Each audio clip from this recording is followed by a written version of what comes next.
Grace and peace be unto you from God our Father and the Lord Jesus Christ. This is Dudley Weaver with a reflection on Psalm 28. To you, O Lord, I call. Do not refuse to hear me, for if you are silent to me, I shall be like those who go down to the pit. Hear the voice of my supplications as I cry to you for help. I lift up my hands toward you, your most holy sanctuary. Being ignored can be irritating, frustrating, and even anger inducing. I've never been one for long talks on the telephone, so I much prefer texting or emailing. But there are those text and email pass messages that seem to float around in the stratosphere because the recipient never replies. At first, I think that maybe the receiver has done what I sometimes do: mark the message as important with the intention of getting back to it when I have more time to draft an acceptable response. Maybe it was delivered to the other's spam folder. But then, when no response is ever received, I begin to wonder if the silence is intentional, especially if the message was important. The psalmist suffered under the silence of God. Had God abandoned him in his distress? Did not God care about his difficulty? Life without God would be unthinkable. To you, O Lord, I call, my rock. Do not refuse to hear me.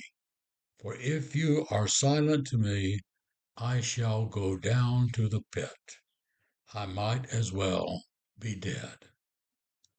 Some of us, if not all of us, have gone through periods of desert wandering when we have called out to God and were met with silence. Heal my loved one.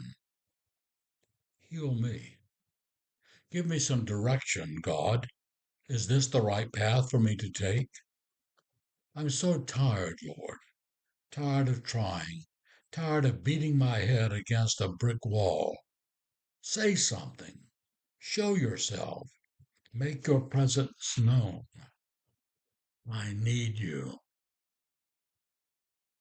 God's silence, however, does not necessarily mean God's absence.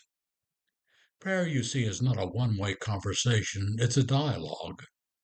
I had a friend who, going through an extraordinarily difficult time in her life, told me, I've prayed and prayed, walked from one end of this house to the other, asking God for understanding, for strength, for courage, and nothing at all, until one day when I had all but prayed out, the Lord spoke to me.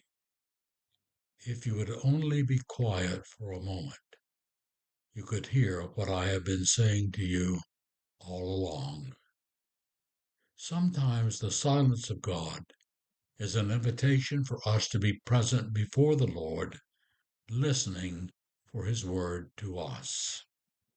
John Greenleaf Whittier wrote many years ago, breathe through the heats of our desire thy coolness and thy balm. Let sense be dumb, let flesh retire. Speak through the earthquake, wind and fire, O still, small voice of calm. May God bless you this day and every day, and thank you for taking a few minutes to share with me.